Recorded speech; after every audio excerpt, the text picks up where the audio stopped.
Les Kenyans sont de plus en plus nombreux à se présenter au centre de vaccination pour recevoir le vaccin Covid-19 d'AstraZeneca.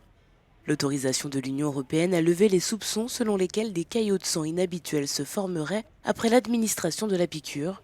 De nombreux pays européens avaient suspendu brièvement la vaccination.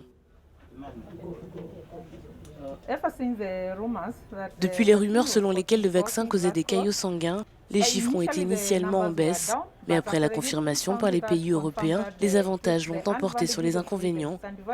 Nous avons constaté une forte affluence, en particulier la semaine dernière et cette semaine.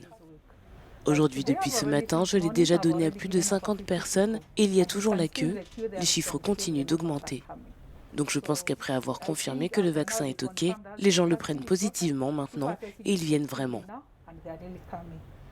Le ministère kényan de la Santé avait initialement déclaré que seul le personnel médical, les enseignants et les policiers pouvaient se faire vacciner.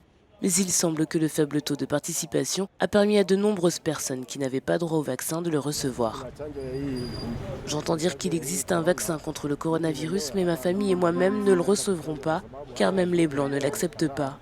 Nous ne savons pas ce que contient ce médicament, car nous avons entendu dire que lorsque les gens sont vaccinés, ils contractent d'autres maladies, comme des problèmes cardiaques par exemple. Donc ma famille et moi avons refusé de le prendre.